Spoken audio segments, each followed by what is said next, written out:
에스라와 느헤미야에 대해서는 우리가 이제 아마 상식적으로 기억할 것 같아요. 이스라엘 자손들이 바벨론이라고 하는 곳에서 70여 년 세월을 보내고 세 차례에 걸친 귀환이 있게 되는데, 첫 번째 귀환은 수르바벨이라고 하는 지도자가 이끌어서 약 5만여 명 정도가 예루살렘으로 돌아오게 됩니다. 그들이 했던 가장 중대한 일은 성전을 다시 재건하는 일이었고요. 그 다음에 첫 번째 귀환 이후에 한 80년 정도가 지나면서 두 번째 귀환이 이루어지게 되는데, 그때 이끌었던 지도자가 학사 겸 제사장인 에스라가 이끌어서 한 1750여 명 정도 되는 그런 사람들과 함께 예루살렘으로 돌아옵니다.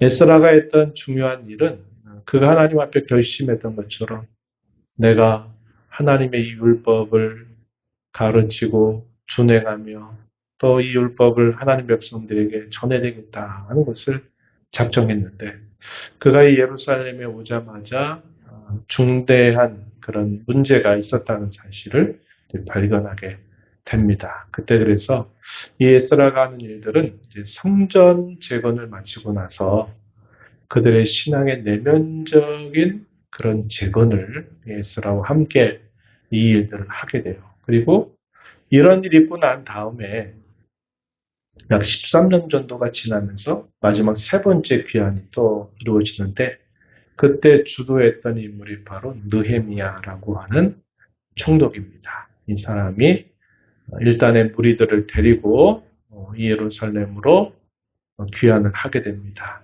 특별한 점은 완전한 귀환이라고 보기는 어려웠어요. 왕의 허락을 받아서 그가 이 예루살렘으로 찾아온 일이었습니다. 그가 찾아와서 얼마 동안을 있게 됐느냐. 한 12년 정도 세월 동안 그가 이 예루살렘에 머물면서 그가 한 일이 뭐냐니까 예루살렘 성을 다시 재건하는 일을 그가 하게 돼요. 그리고 나서 왕에게 말했던 기한이 차서 이 느헤미야가 다시 바사 제국의 왕 앞으로 다시 찾아갑니다. 그리고 나서 또 왕의 허락을 받아서 다시 예루살렘으로 다시 찾아와요. 다시 찾아와서 그가 두 번째의 사역을 또 감당하게 되는데, 이 두 번째 일은 그들의 또 신앙을 재건하는 그런 일을 감당하게 돼요. 그래서 이 이야기가 에스라서에서부터 느헤미야까지 이어지는 역사적인 이야기들이 되고 있다 한 겁니다. 우리가 읽은 이 느헤미야 13장의 내용은 크게 두 부분으로 나누어지는데요. 어떻게 나눌 수 있냐면 13장 1절에서부터 3절까지의 내용. 이 내용은 12년 동안 첫 번째 예루살렘으로 느헤미야가 와서 12년 동안 했던 일들에 대한 기록입니다.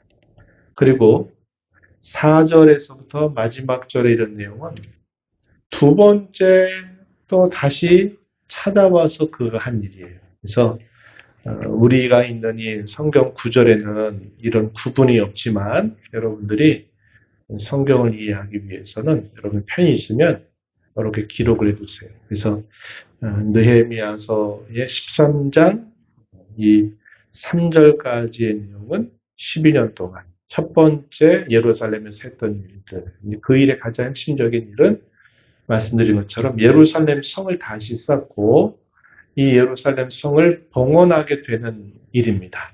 이게 이제 12년 세월 동안 했던 일이죠. 그리고 말씀드린 것처럼 다시 바사 제국으로 찾아가서 왕을 만나고 다시 허락받아서 돌아와서 한 일이 바로 4절 이하에서부터 마지막 절까지 이르는 내용이 됩니다. 그래서 그 내용이 또 두 번째 사역인데, 이 두 번째 사역의 핵심은 보이는 예루살렘 성 재건이 아니라 보이지 않는 그들의 신앙을 다시 개혁하고 세우는 일들을 감당하게 된다 하는 겁니다.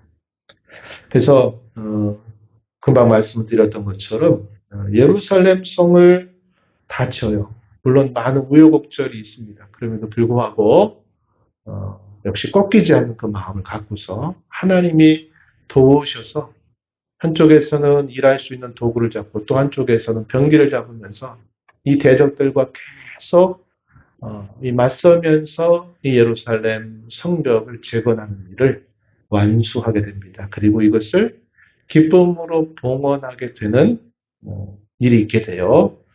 봉헌하고 난 다음에 이 느헤미야가 한 일이 뭐냐면 자기가 이제 왕에게로 다시 돌아가야 될 때 가까우죠. 그러면서 그가 당시 사람들에게 뭘 간곡하게 부탁하냐면 통혼의 문제에 대해서 간곡하게 부탁을 하는 겁니다.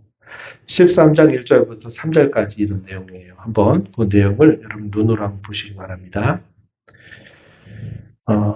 율법책에 있는 말씀을 특별히 읽게 되는데 그 말씀이 뭐냐면 암몬 사람과 모압 사람이 하나님의 총에 들어오지 못한다 하는 말씀을 우연치 않게 그 말씀을 낭독하게 됩니다. 그리고 그 말씀의 내용 안에 보니까 뭐라고 말하냐면 그들과 더불어서 함께 섞이거나 할 수 없다. 그들은 하나님의 총에 들어올 수 없는 자들이다 하는 것 때문에 느헤미야가 그들에게 어떻게 경계하고 마무리를 짓느냐. 3절에 백성이 율법을 듣고 곧 섞인 무리를 이스라엘 가운데에서 모두 분리하였다. 이렇게 말합니다. 이 말은 이스라엘 자손들 가운데 있었던 이방 사람들을 분리하는 일을 했다는 것입니다. 그래서 느헤미야는 이제 왕에게로 돌아갈 그 전에 이 말씀을 통해서 당부하고 또 이것을 굳게 지킬 것을 말하는 겁니다. 이 성을 쌓았다라고 하는 말의 의미는 그 하나님 백성의 순수성을 지켜서 하나님 백성들과 이방 사람들이 섞이지 않게 하는 그런 중요한 역할들을 하기 위한 것도 있었던 거죠. 그래서 이것을 부탁을 한 겁니다. 그리고 또 한 3, 4개월 정도 동안 예루살렘에서 바사 제국의 왕궁으로 느헤미야가 다시 돌아갑니다. 그리고 왕에게 또 허락을 받고서 또 돌아와요. 그러니까 갔다 오는 이 시간이 상당한 시간이 흘렀겠죠. 한 8개월, 7, 8개월 정도. 빨라도 그 정도 기간을 느헤미야가 비우게 된 겁니다. 그리고 그 정도가 지나고 난 다음에 다시 와서 그가 한 일이 어떤 일이냐. 오늘 우리가 읽은 본문을 비롯한 몇 가지 중요한 일들을 그가 하게 되는데 이 내용들이 결국 뭐냐면 다시 개혁하는 일을 느헤미야가 하게 된 겁니다. 오늘 우리가 읽은 23절 이하의 내용은 특별히 그가 떠나기 전에 이 통혼하는 문제에 대해서 엄격하게 그들에게 경계하고 갔는데 돌아와서 보니까 또 이 문제가 또 심각한 문제를 일으키는 상황이 되었다는 겁니다. 그게 뭐냐니까 23절 이하에 읽어서 보니까 뭐라고 말하냐면 유다 사람이 아스돗 사람, 암몬 사람, 모압 사람 특별히 그 여인들을 맞아서 아내로 삼았다. 이렇게 말합니다. 24절에 보면요. 그들의 자녀가 아스돗 방언을 절반쯤은 하지만 유다 방언은 못한다. 그 한 말이 각 족속의 방언이다. 그러니까 이 느헤미야가 한 7개월, 8개월 다녀온 사이에 처음 벌어진 일은 아니었다는 것을 알 수 있어요. 왜냐하면 어린 자녀들이 벌써 태어나가지고 어느 정도 자랐는데 그들이 어떤 말을 하느냐 했더니 그들이 이스라엘 사람들이 사용하는 말은 잘 못하고 도리어 자기의 또 다른 하나의 민족의 언어는 말을 하는데 이스라엘 사람들의 말은 잘 못하는 겁니다. 아스돗 사람이다 하는 말은 역사적으로 거슬러 올라가게 되면 블레셋의 한 중요한 도시를 말해요. 블레셋 사람을 말하는 겁니다. 블레셋 그리고 암몬과 모압. 느헤미야가 가기 전에 간곡하게 당부하고 갔는데 이 암몬과 모압의 여인을 또 아내로 맞아가지고 그 자녀들이 벌써 여러 해 동안 자랐다는 거예요. 그러니까 실제적으로 느헤미야가 첫 번째 사역을 마무리하기 전부터 이미 이런 일이 이미 은밀하게 시작됐다 하는 것을 보여주는 겁니다. 그래서 그가 다시 와서 보니까 그때는 이게 언어 자체를 할 수 없는 그런 상태에 이른 거예요. 이 세대가. 네. 마치 이거죠 뭐. 미국인과 우리나라 사람이 결혼을 했는데 자녀가 났어요. 자녀가 났는데 우리나라 말은 못하는데 영어는 잘하는 그런 식이에요. 유대 말은 못하고 오히려 또 다른 국적의 말은 잘하는데 이게 결국 뭘 말할까요? 결국 하나님 백성의 어떤 영향을 받는 것보다도 그렇지 않은 것에 더 많은 영향을 받는다 하는 것을 한편으로 보여주는 겁니다. 그래가지고 느헤미야가 이걸 보고서 어떻게 하냐면 대단히 그 마음속에 의분이 일어났을 겁니다. 그래가지고 이 문제를 가지고 그들을 심히 책망하고 또 심지어 총독의 권위로서 태형이라고 하는 벌을 내리기도 했어요. 그리고 어떻게 하느냐? 맹세하게 한 겁니다.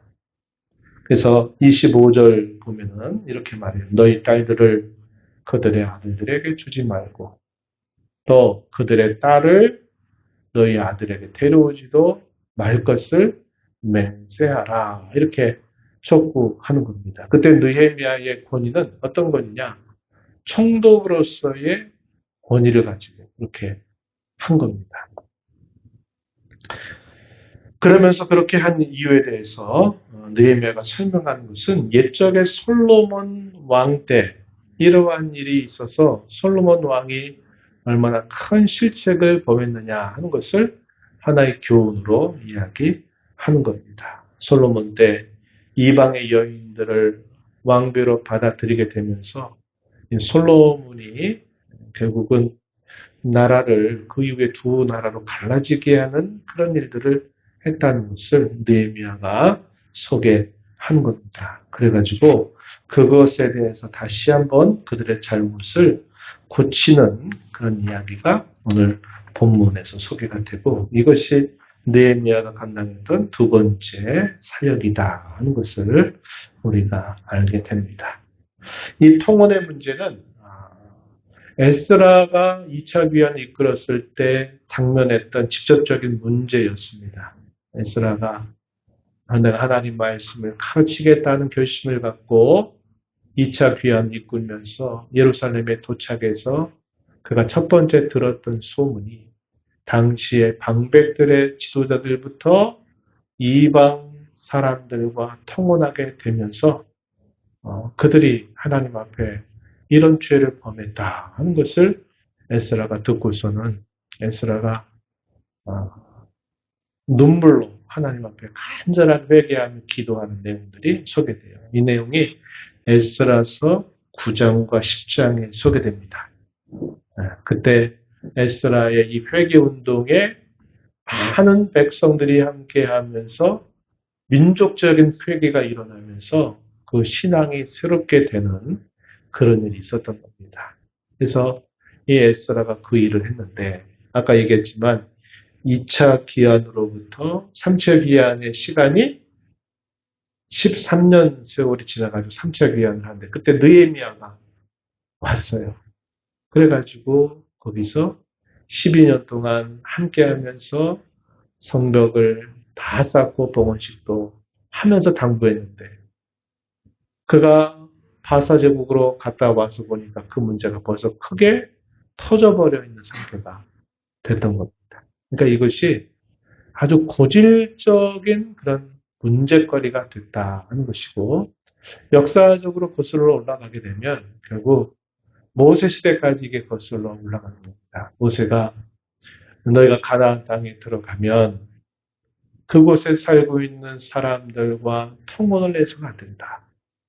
이 사실을 모세가 상당히 강조했거든요.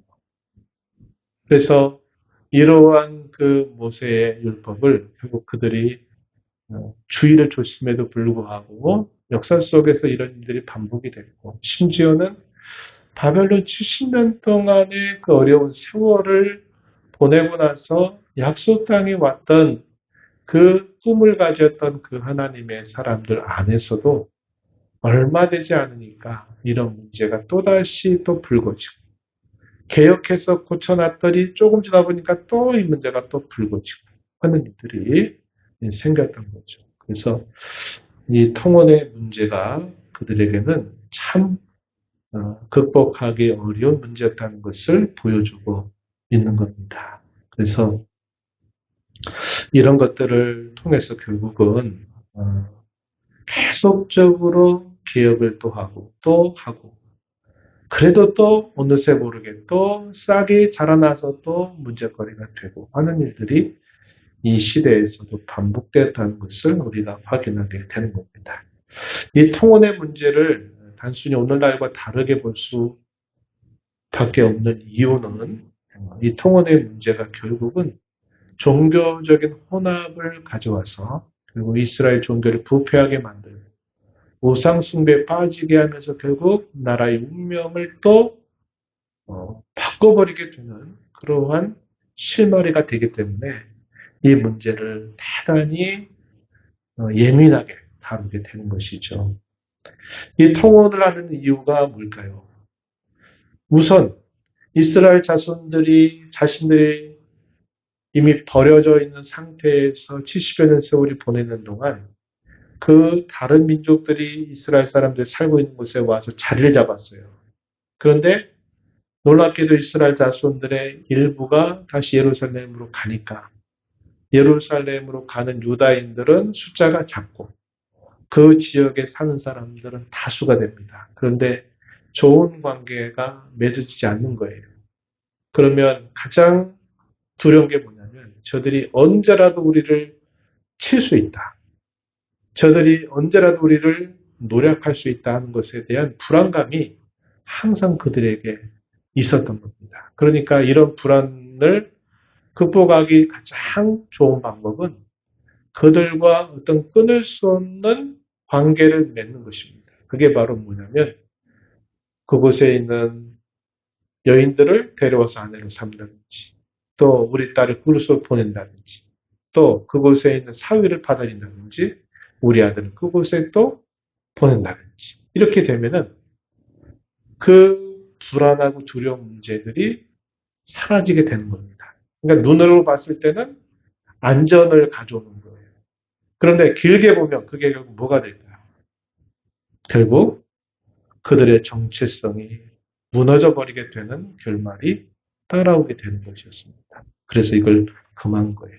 그래서 우리가 오늘 이 말씀을 통해서 제목을 삼기를 개혁과 성찰이라고 하는 것이 우리의 신앙과 삶에 있어서 계속적으로 우리에게 요구된다 하는 것을 말하고 싶은 겁니다. 당시의 유다 백성들이 왜 그 주위에 있는 사람들과 이렇게 통혼을 했느냐 했을 때 그것은 아주 빠르게 안전을 찾는 길이었습니다. 그러나 결과적으로는 그것이 정말 위험한 길이죠. 그래서 두 갈래 길이에요. 빠르게 가면서 결국 큰 위험을 맞을 것이냐 아니면 반대로 올바른 길을 가면서 궁극적으로 안전한 길을 갈 거냐 하는 것에 대한 기로에서 이스라엘 자손들이 선택을 해야만 됐다 하는 겁니다. 근데 안타깝게도 이스라엘 백성들은 빠르고 위험한 길, 일시적으로는 빠르게 안전을 꾀하는 길을 택하는 겁니다. 근데 나중에 가면 결국 그것이 돌이킬 수 없는 치명적인 문제를 만드는 결과를 가져온다는 거죠. 그래서 느헤미야나 에스라나 이런 앞선 지도자들이 이런 통혼의 문제에 대해서 아주 엄격하게 이 문제를 다루게 된다는 것을 우리가 알게 되는 겁니다. 우리도 이런 실수 너무나 많이 합니다. 우선은 좀 피하고 보자. 우선은 좀 이 문제가 좀 해결됐으면 좋겠다 하는 것들을 바라다가 우리가 쉽고 빠른 길을 택하려고 하다가 결국 나중에 보면 엄청난 더 큰 대가를 치러야만 되는 결과를 우리가 맞게 될 때가 있다는 겁니다. 우리 신앙의 방향은 쉽고 빠른 길이 아니라 올바른 길, 그리고 두고두고 이것이 하나님 앞에 안전한 길을 택하는 것이 우리 신앙의 걸음이 되어야 된다 하는 것이고, 두 번째는 우리는 항상 개혁과 성찰이 필요하다는 겁니다. 거기 개혁된 교회는 항상 개혁돼야 한다 하는 것은 이 종교개혁자들이 이구동성으로 외쳤던 종교개혁의 하나의 모토와 같은 겁니다. 우리는 이미 개혁되었지만 우리는 계속적으로 개혁되어야만 되어야 한다. 하나님의 말씀으로 이렇게 말을 했던 겁니다. 우리가 살펴본 것처럼 뿌리를 뽑아놔도 조금 지나면 또 그 뿌리에서 또 돋아나고, 또 그것을 또 뽑아내면 또 지나고 나서 보면 또 거기에 돋아나 있고, 그래서 마치 이 정원에서 원치 않는 잡초가 시간만 지나면 자라는 것처럼 항상 이런 문제가 되는 것들은 노력하지 않아도 자라나는 잡초와도 같다 하는 겁니다. 잡초를 한번 뽑아내면 그것으로 안 하는 게 아니라 잡초를 뽑아내면 그 자리에 또 잡초가 나고, 아니면 또 다른 자리에 잡초가 나는 것처럼 우리도 우리 신앙과 삶에 있어서 끊임없이 개혁하는 그런 자세가 필요하고, 또 우리가 신앙과 삶에 있어서 또 중요한 것은 성찰을 끊임없이 해야 된다 하는 겁니다. 성찰. 그래서 이 개혁이라고 하는 것은 우리가 좀 더 넓은 범위로 볼 수 있다면, 성찰은 여러분 각자, 우리 각자가 하나님 앞에서 끊임없이 되돌아보고 또다시 생각하고 또다시 되돌아보는 일들을 우리가 하는 것을 성찰이라고 말할 수 있을 것입니다. 제가 전에 그런 말씀을 드린 바 있어요. 왜 우리의 신앙생활을 그렇게 오래 하고 또 참 많은 신앙의 경험을 가지고 해옴에도 불구하고 왜 우리가 그렇게 잘 바뀌지 않을까 할 때는 여러 가지 많은 이유가 분명히 있을 겁니다. 그런데 그 중에 아주 중요한 이유로 하나 꼽는 게 바로 이거예요. 성찰을 하지 않는다는 겁니다. 하나님 앞에서 자신을 되돌아보지 않는다는 거예요. 그냥 피상적이고 습관적이고 그냥 간단간단하게 그냥 스쳐 지나가듯이 지나가는 그런 일들이 있다 보니까 우리가 하나님 앞에서 우리 자신을 마치 엄밀한 혹은 정밀한 어떤 거울, 그 거울 앞에 우리 자신의 모습을 돌아보는 것이 성찰인데, 이것을 하지 않다 보니까 우리가 신앙생활 오래 해도 별로 안 바뀌는 겁니다. 가치관도 안 바뀌고 말하는 것도 안 바뀌고 행하는 것도 안 바뀌어요. 맨날 되돌아보면 그 자리, 때로 되돌아보면 그 자리보다도 더 뒷전으로 밀려있는 우리의 모습을 볼 때가 너무나 많다는 거예요. 그래서 오늘 이 말씀 통해서 저와 여러분이 다시 한번 교훈 받는 것은 끊임없이 개혁해야 된다. 끊임없이 우리 각자가 하나님 앞에 성찰하는 삶을 회복해야 된다.